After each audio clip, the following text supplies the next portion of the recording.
Hello, नमस्कार. कसे आहात सर्व? मस्त आहात ना? मस्तच राहा. सर्वांना सर्वप्रथम श्री स्वामी समर्थ. तुम्हाला सर्वांना आजचा दिवस खूप छान आनंदाचा आणि आरोग्यदायी जाओ. तर आपला सध्या मार्गशीर्ष महिना चालू आहे आणि मार्गशीर्षचे गुरुवार आहेत. तर उद्या म्हणजे हा कालचा व्हिडिओ आहे. तर म्हणून मी उद्या म्हणते. तर उद्या गुरुवार आहे मार्गशीर्षचा. तर म्हणून मग मी काय करते, की आदल्या दिवशीच सर्व देव उजळून घेते. मंदिर सगळं स्वच्छ करून घेते. कारण मग एकाच दिवशी सगळ्याच गोष्टी एका वेळेला खूप होत नाहीत. आणि तुम्हाला तसं माहितीच आहे, की कसं आम्हाला म्हणजे करता करता शूट करावंही लागतं. त्याच्यामुळे जिथे ज्या कामाला 5 मिनिटं लागतात ना, तर तिथे 1 तास निघून जातो. हळू सगळ्या गोष्टी करण्यामध्ये. तर म्हणून आणि देवपूजेच्या बाबतीत तर मला घाई केलेली अजिबात आवडत नाही. तर त्याच्यामुळे मी आदल्या दिवशीच असे देव उजळवून घेते.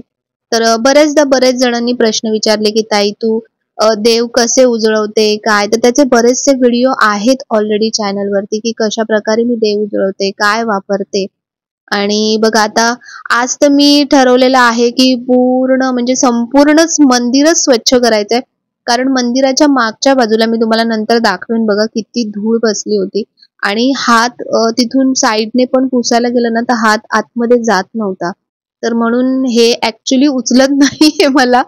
मागच्या वेळी मी जे आमचे सुतार आहेत त्यांना बोलवलं होतं हे क्लीनिंग करताना, की म्हणजे मला हे जरा काढून द्या. पण मी मागच्या वेळी बघून घेतलं, की त्यांनी कसं काय काढलं आणि म्हटलं यावेळेला आपणच जरा हिम्मत करूया मस्त. आणि बघा काढलं शेवटी मी. आणि ठरवलं एकदा जी गोष्ट तर मग ती करूनच ठेवायची. तर सगळं काढलं बाहेर आणि बघा आता हे सगळं पुसायचंय व्यवस्थित. कारण फक्त वरचे वर क्लीनिंग होते ना, मग त्याच्यात म्हणजे मागच्या साईडला सगळी धूळ जमा होते. तर बघा आता हे ना तुम्ही म्हणजे आपण जेव्हा असं लाकडाच्या वगैरे काही पुसतो, तर तेव्हा त्याच्यासोबत जे मी तुम्हाला मागे दाखवलं होतं, की कपडे धुण्यासाठी जे आपण लिक्विड यूज करतो, तर मी तरी टाईडचं लिक्विड यूज करते आणि खूप मस्त आहे.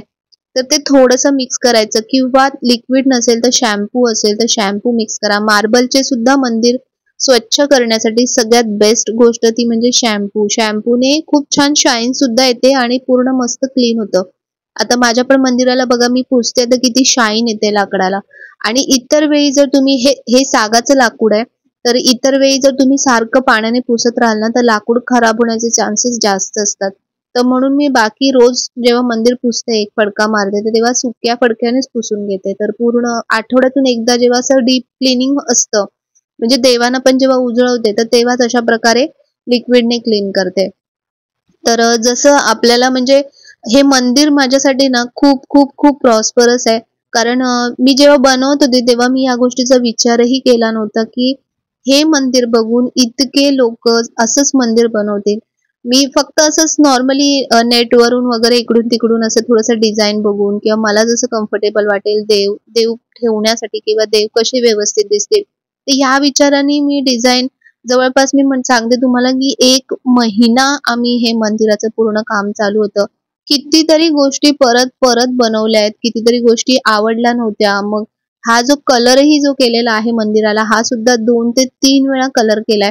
कारण त्यांनी जी पॉलिशिंग केली होती आधी, तर ती मला आवडली नव्हती रंग. तर त्याच्यामुळे परत पुन्हा पॉलिशिंग म्हणजे ते अक्षरशः वैतागले होते मला सुद्धा, की किती वेळा ह्यांचे चेंजेस हे सांगतात, किती वेळा चेंज करायला लावतात. पण म्हणतात ना, की सबर का फल मीठा होता है. तर तसंच झालं, की फायनल जे आउटपुट आलं ते खरंच खूप इतकं मस्त आलं. किती म्हणजे भरपूर जणांनी आतापर्यंत त्यांनी म्हटलं ना मला, की 80, 70-80 तरी किंवा त्यापेक्षा जास्त सेम टू सेम मंदिर बऱ्याच जणांनी बनवले. पण मला ती गोष्ट अशी छानच वाटते, की म्हणजे आपलं बघून दुसरं कॉपी करते किंवा दुसरं घेते असं माझ्या मनात कधीच येत नाही. उलट कितीतरी घरांमध्ये, प्रत्येक घरांमध्ये जे देव आहेत, तर त्या देवांना इतकं सुंदर छान मिळते जागा, इतकं सुंदर छान मिळते घर, तर ते खूप छान वाटतं. तर बघा हे बघा किती मागे बघा कशी धूळ जमा होते. तर हे मंदिर बनवलंय तुम्ही खरं, पण आता ह्याच्यामध्ये काय-काय प्रॉब्लेम सुद्धा आहेत ना, तर ते मी आज तुम्हाला सांगणार आहे. तर बघा हे मागे जे ॲक्रेलिकचं हे नेहमी सुक्या फडक्याने पुसायचं, कारण जर तुम्ही ओल्या फडक्याने त्याच्यावर फिरवलत ना, तर लगेच डस्ट सगळी ते जे कोपरे-कोपरे दिसतायत ना, त्याच्यामध्ये सगळी जमा होते डिझाइनमध्ये आतमध्ये. तर म्हणून पहिले सुक्या फडक्याने पूर्ण पुसून घ्यायचं आणि त्यानंतर तुम्हाला वाटलं तर ओल्या फडक्याने पुसून घ्या. तर अशी आजची सुरुवात जी आहे ती अशी भल्या मोठ्या कामाने झालेली आहे। तर खूप दिवसांपासून मला तिथे खाली ना खूप सगळी धूळ दिसत होती। तर मग म्हटलं की फक्त वरून आपण नेहमी म्हणजे ते शक्य होतच नाही ॲक्च्युली की रोज मी तिथून पूर्ण असं सगळं काढून पुसू। तर मग म्हटलं आज तरी नक्कीच करायचं आहे। तर ज्यांनी असं मंदिर बनवलंय ना, तर मी तुम्हाला त्याचे ड्रॉबॅक सांगते की साईडने जेव्हा पण मंदिर आपण असं बनवतो तर मंदिर मध्ये जर आपण ठेवत असणार तर साईडने थोडा एवढा स्पेस ठेवा की तुमचा हात व्यवस्थित आतमध्ये साईडला वगैरे जाऊ शकतो आणि तुम्ही व्यवस्थित तिथून पुसून घेऊ शकता। नाहीतर मग असं सगळं जी धूळ आहे ना ती खाली सगळी जमा होते आणि आपण आपल्या देवांना ठेवतो आणि खाली जर अशी धूळ असेल तर मग आपल्या पूजेचा काहीच म्हणजे उपयोग नाहीये तिथे। तर म्हणून असं व्यवस्थित पुसावं लागतं। तर आज तर पुसलंय, पण आता नेक्स्ट टाइम मी म्हणजे माझ्याकडे तर ॲक्च्युली जागेचा प्रॉब्लेम आहे, तर त्याच्यामुळे मला एवढ्याशा जागेत ते ॲडजस्ट करावं लागलं। पण स्वामींच्या कृपेने जर जागा मोठी जर मिळेल नेक्स्ट टाइम तर मी मंदिर म्हणजे साईडचा जो भाग आहे ना, हे जे मधलं मंदिर आहे ते ठीक आहे तेवढं, पण साईडचा जो आपण हा भाग बनवतोय तर हा थोडा जागा असेल तर थोडासा मोठा बनवा की ज्याच्यामुळे व्यवस्थित तुम्हाला साफसफाई करायला खूप सोपं जाईल। तर चला आता हे सुकतंय तर तोपर्यंत मी देव उजळून घेते। तर आज मंदिर साफ करण्यामध्ये माझा एक तास गेला, त्यानंतर हे सगळे देव उजळण्यामध्ये 1 तास गेला। तर हे देव उजळण्यामध्ये मी तुम्हाला म्हटलं होतं की हे म्हणजे पितळेचे जे आहेत ना सर्व वस्तू किंवा देव, तर ते सर्व ॲक्लिन पावडरने उजळते। आणि ही प्लेट बऱ्याच जणांनी विचारली की ताई कवड्यांची प्लेट ही कुठून घेतली असते? ही मी कल्याण वेस्टला घेतली होती। कल्याण वेस्टला बरीच भांड्यांची दुकान आहेत, तर तिथून तेव्हा मी घेतली होती। मी कवड्या ठेवण्याच्या हिशोबाने घेतली नव्हती, पण नंतर त्याच्यामध्ये कवड्या ठेवल्या होत्या। आणि हे चांदीचे जे देव किंवा चांदीच्या वस्तू आहेत त्या मी रुपेरीने उजळवते। मला माहिती आहे की ह्याच्यामध्ये केमिकल असतं, पण ज्या खूप डिझाईनच्या म्हणजे मूर्ती आहेत आपल्या, तर ते तुम्ही नॉर्मल जर कोलगेट किंवा कशाने साफ करायला गेलात ना तर ते निघत नाही। त्याच्या आतमध्ये काळी एक म्हणजे काळपणा जमा होत जातो आणि मग त्या खराब दिसतात। त्याचा वापर आपण लिमिटेड केला ना तर कुठलीही वस्तू हानिकारक होत नाही। तर बघा आता सगळं मस्त चकाचक क्लीन केलं आहे आणि आता काढताना खूप मशागत केलेली आहे। आता लावताना परत खूप मशागत आहे, कारण हे खालचं जे आहे ना ते टेबल खूप जड आहे। कारण सगळंच पूर्ण जे मंदिर आहे ना ते मी पूर्ण सागामध्ये बनवलेलं मंदिर आहे आणि तुम्हाला माहिती आहे की सागाचं लाकूड किती जड असतं। तर आणि आतमध्ये हा डबल बॉक्स आहे याच्यामध्ये ओढायचा, तर त्याच्यामुळे ते जास्तच जड होतं आणि ते सेट केलं। त्यानंतर आता वरचं मंदिराची आपली बारी आलेली आहे।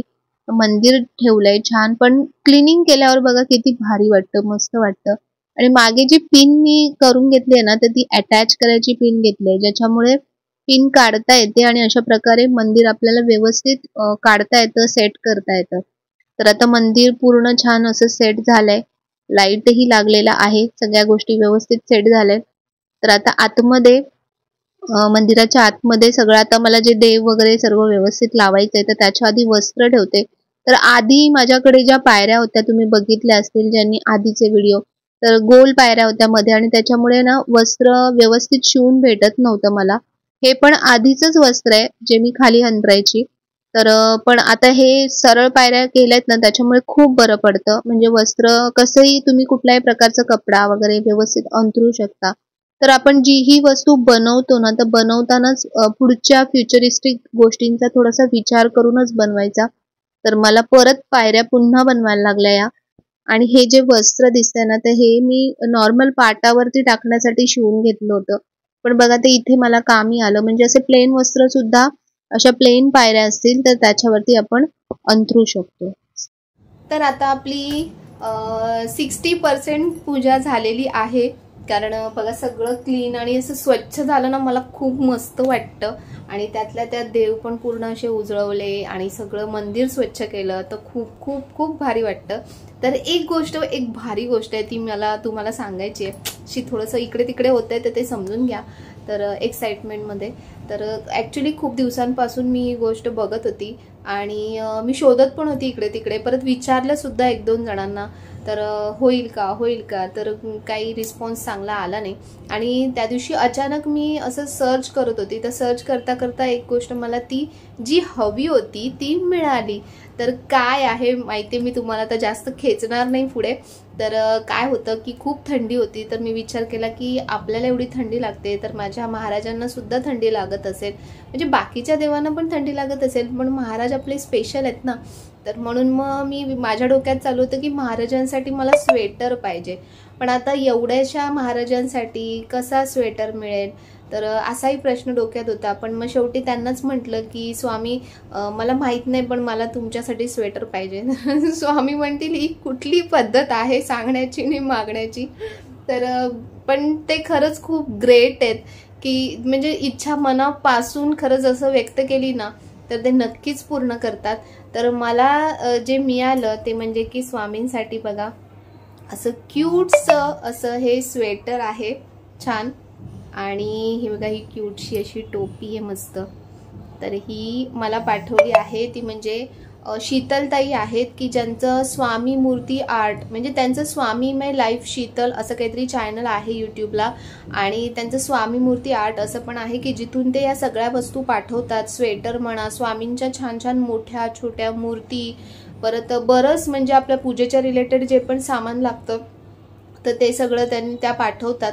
तर त्या खरंच कोणाला प्रोडक्ट म्हणजे असं देत नाहीत त्या ॲडव्हर्टायझिंगसाठी. आणि हे मी ॲडव्हर्टायझिंगसाठी घेतलंच नाही आहे, हे पहिली गोष्ट. तर मला हवं होतं आणि मी खूप दिवसांपासून बघत होती पण कुठेच ऑप्शन मिळत नव्हतं. तर ताईंना मी रिक्वेस्ट केली की ताई प्लीज, म्हणजे त्यांनी जे दाखवलं ना ते मोठे मोठे होते, पण मला आपल्या स्वामींसाठी छोटंसं हवं होतं. तरी हे पण थोडं मोठं होतं आहे.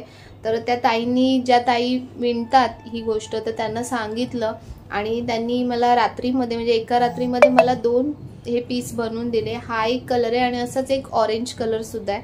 तर म्हणजे ह्याचाच कॉन्ट्रास्ट, मध्ये व्हाईट आणि साईडला ऑरेंज असं. तर खूप थँक्यू ताई, खूप छान आहे, मला खूप आवडलं. आणि ज्यांना कोणाला हवं असेल तर मी ताईंचा नंबर डिस्क्रिप्शनमध्ये देईन, तर तुम्ही त्यांना तो व्हॉट्सअप नंबर आहे त्यांचा पण, तर तुम्ही व्हॉट्सअपवर त्यांच्या विचारू शकता स्वामींसाठी. खूप सुंदर आहे हे, तर खूप मोठं झालं आहे ॲक्च्युली स्वामींसाठी. तर त्या म्हणाल्या की ताई पहिले तू साईज बघ, कारण मूर्तीची साईज म्हणजे स्वामींची ही साईज खूप छोटी आहे मूर्तीची, तर त्याच्यामुळे त्यांना पण अंदाज नसेल असा डायरेक्ट फोटोमधून तेवढा अंदाज येत नाही. पण ठीक आहे, जेही मिळालं मला मिळालं ना काहीतरी, त्यात मला खूप समाधान आहे. तर चला आपण मी तुम्हाला स्वामींना हे घालून दाखवते. चला, स्वामींना थोडंसं खाली उतरवलंय आणि खाली ठेवले म्हणजे घालायला तुम्हाला दाखवायला मला बरं पडेल. तर हे मी आता सकाळचं घालत नाही, हे रात्री झोपताना घालते, कारण रात्री थंडी असते, दिवसभर काहीच थंडी नसते. तर बघा ही अशी शॉल त्यांना घालते आणि ही क्यूटशी अशी छोटीशी जी टोपी आहे ती अशी घालते. तर ही बांधता येते. आता हे म्हणजे कसं थोडी मोठी झाली आहे ती, म्हणून ती थोडी लूज वाटते तुम्हाला, पण परफेक्ट जर साईज बसली किंवा परफेक्ट जर साईज असेल तर एकदम छान बसेल. स्वामी बोलतील मला काय केलंस, स्वामी थंडी लागते त्यासाठी. तर हे बघा, हे असं आतमध्ये घालायचं आणि त्यानंतर स्वामींना फुल पॅक करून टाकलेलं आहे. तर बघा किती क्यूट दिसत आहेत स्वामी महाराज माझे, खूप छान दिसत आहेत, खूप क्यूटी वाटतात. तर असं आहे, तर असं आपण घालू शकतो आता थंडीमध्ये झोपताना रात्री. तर मी रात्री असं स्वामींना घालते आणि खरंच खूप छान वाटतं, मला पण बरं वाटतं की म्हणजे समाधान वाटतं की बाबा त्यांना पण थंडी, त्यांना तर तशी थंडी लागत नाही, ते असेच फिरतात, पण तरी पण आपल्या मनाची एक बोलतात ना इच्छा. तर असं स्वामींना खूप सुंदर असं ताईंनी स्वेटर पाठवले आणि थँक्यू सो मच ताई, मला पण आवडलं आणि महाराजांना सुद्धा आवडलेलं आहे. तर चला मी आता उरलेली पूजा करून घेते.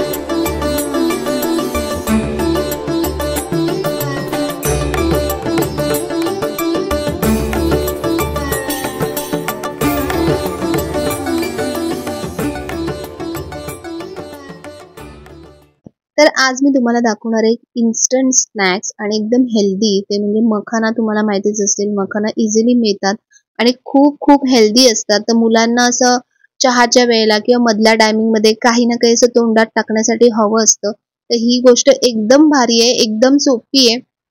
तर बघा, मखाना असे छान कुरकुरीत थोडेसे होईपर्यंत असे भाजून घ्यायचे आणि त्यानंतर आणखीन एक हेल्दी गोष्ट आहे ती म्हणजे की कढीपत्ता. तर नॉर्मली मुलं कढीपत्ता असे खात नाही, पण अशा प्रकारे जर तुम्ही बनवाल ना, तर बघा पटापट चट करून टाकतील. तर कढीपत्ता काय करायचा आहे, असा कढीपत्ता पण असा चुरचुरीत होईपर्यंत, म्हणजे चुरला की छान पावडर होते त्याची, असा होईपर्यंत छान भाजून घ्यायचा आहे. अजून थोडासा कढीपत्ता घेतला असता ना तरी चालला असता, तर मी सध्या थोडाच घेतला होता तेवढा. आणि बघा आता मी तुम्हाला दाखवते की बघा अशा प्रकारे चुरला गेला पाहिजे कढीपत्ता आपला. तर थोडंसं थंड होऊ द्यायचं, थंड झाल्यानंतर व्यवस्थित चुरला जातो. आणि थोडंसं तेल घ्यायचं आता. त्यानंतर हे तुम्ही ऑन द स्पॉट पण बनवू शकता किंवा बनवून जरी ठेवलं बरणीमध्ये भरून तरी सुद्धा हे छान राहतं. तर आता याच्यामध्ये मी थोडीशी हळद, तिखट, तुम्हाला एक्स्ट्रा काही स्पायसेस आवडत असतील, मॅगी मसाला आवडत असेल तर तसंही तुम्ही यामध्ये ऍड करू शकता. आता जो चुरलेला कढीपत्ता होता तो घातला, गॅस बंद करायचा आहे. त्यानंतर मखाना यामध्ये घालायचे आणि मस्त व्यवस्थित मिक्स करायचे. ह्यामध्ये अजून मी मीठ घातलंय, म्हणजे मीठ घालणार आहे आणि मी थोडासा चाट मसाला पण याच्यामध्ये घातला. तर तुम्हाला याच्यामध्ये आणखीन असे फ्लेवर्स काही मसाल्याचे आवडत असतील तर ते पण तुम्ही घातले तरी भारी लागतं. बघा, आपण मॉलमध्ये गेल्यानंतर वेगवेगळ्या प्रकारचे पॉपकॉर्न्स नेहमी मुलं खातात, चीज पॉपकॉर्न वेगवेगळं असतं काही ना काही. तर तसंच हा प्रकार आणि हा एक मस्त लागतो, म्हणजे तिखट मीठ असं वेगळीच टेस्ट लागते आणि छान लागतात. मखाना एकदम असे मस्त कुरकुरीत आणि क्रिस्पी लागतात. तर बघा, असे चहा सोबत खाण्यासाठी असं हेल्दी एकदम मस्त असे स्नॅक्स रेडी आहेत. तर असा गरमागरम मस्त चहा घ्यायचा आणि असे मखाने घ्यायचे आणि त्याची टेस्ट घ्यायची, मस्त लागतात. नक्की बनवून बघा.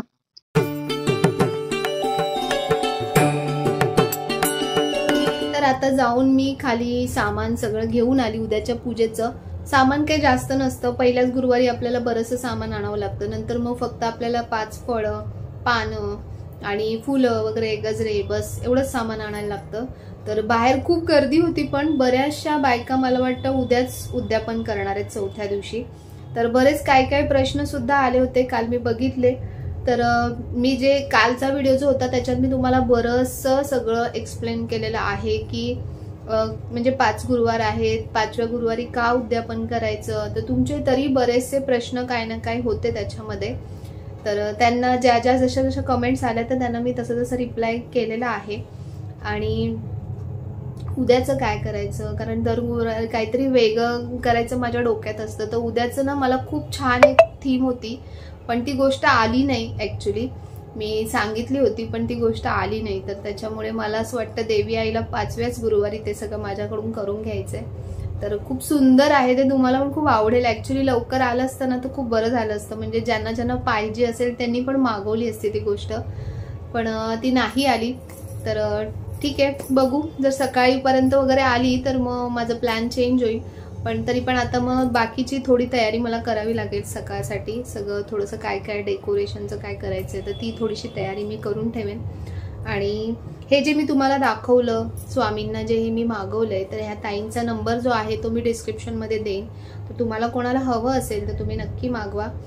छान आहे, म्हणजे त्या ताई ज्या आहेत त्यांच्याकडे बऱ्याचशा अशा बायका आहेत की ज्यांना म्हणजे काम नाही आहे, म्हणजे काम नाही म्हणजे परिस्थितीसाठी ज्यांना कामाची गरज आहे. तर अशा बायकांना, अशा लेडीजला म्हणजे ते अशी कामं देतात, तर त्याच्यामुळे त्यांचं पण घर चालतं. तर खूप चांगली गोष्ट आहे ही, एक प्रकारची स्वामी सेवाच आहे. तर त्याच्यामुळे ज्यांना कुणाला असं हवं असेल तर ते म्हणजे साईज वेगवेगळ्या याच्यामध्ये बरंच त्यांच्याकडे काय काय आहे. स्वामींच्या मूर्ती सुद्धा खूप मोठ्यातली मोठी आणि छोट्यातली छोटी अशा मूर्ती सुद्धा आहेत त्यांच्याकडे. तर तुम्ही त्यांच्या व्हॉट्सअप नंबरला बघा, तिथे त्यांचं सगळं अल्बम सुद्धा दिसतो. तर तिथे पण तुम्ही बघू शकता की त्यांच्याकडे काय काय आहे. तर ज्यांना काय हवं असेल तर तुम्ही मागवू शकता तिथून. मी तरी सध्या हे मागवलंय. तर असा आजचा व्हिडिओ. तर आज तर पूर्ण माझं हे साफसफाई करण्यामध्येच म्हणजे अर्धा दिवस तर गेला पूर्ण, आणि त्यानंतर दिवसभर काही ना काही कामं चालू असतात. तर आता उद्याची एक्साइटमेंट आहे, उद्याची मांडणी वगैरे सगळं करायचंय. तर आजचा जो म्हणजे पूजेचा जो व्हिडिओ होता, म्हणजे उद्याचा हा गुरुवारचा जो उद्याचा पूजेचा व्हिडिओ आहे तर तो तुम्हाला परवा येईल, कारण पूजा वगैरे मांडणी सगळं होईपर्यंत खूप वेळ जातो आणि मग खूप घाईघाईमध्ये मग पटापट कसं पण म्हणजे पूजा पण घाईत करावी लागते मला, त्याच्यानंतर एडिटिंगला पण खूप घाई करावी लागते. त्यासाठी थोडासा वेळ घेतला ना तर मग कसं सगळ्या गोष्टी व्यवस्थित होतात. मला पूजा पण व्यवस्थित करता येते, शूट व्यवस्थित करता येतं आणि एडिटिंग पण व्यवस्थित करता येतं. तर म्हणून घाई नको करायला. तर जो पूजेचा व्हिडिओ आहे गुरुवारचा तो तुम्हाला उद्या येईल शुक्रवारी. तर मला माहिती आहे तुम्ही एक्सायटेड असाल तो व्हिडिओ बघण्यासाठी. तर लवकर येईल, म्हणजे एडिटिंग लवकर करून ठेवेन तर लवकर येईल, कारण मग उद्या म्हणजे गुरुवारी जर पूजेच्या वेळेलाच करायला गेलं ना तर माझी पूजा होईपर्यंत खूप वेळ होतो, त्यानंतर एडिटिंगला खूप वेळ होतो आणि व्हिडिओ जायला पण खूप वेळ होतो. तर त्यापेक्षा पुढच्या दिवशी जर पोस्ट केला तर तो चांगला वाटतो. तर म्हणून म्हणजे काम जे पण होतं ते चांगल्या प्रकारे होतं, हळूहळू होतं आणि चांगल्या प्रकारे होतं. तर असा आजचा व्हिडिओ होता. जर व्हिडिओ तुम्हाला आवडला असेल तर नेहमीप्रमाणे व्हिडिओला लाईक करा, शेअर करा आणि सबस्क्राईब करा. पुन्हा भेटूया आपण उद्याच्या मस्त अशा व्हिडिओमध्ये. तोपर्यंत सर्वांना बाय आणि सर्वांना श्री स्वामी समर्थ.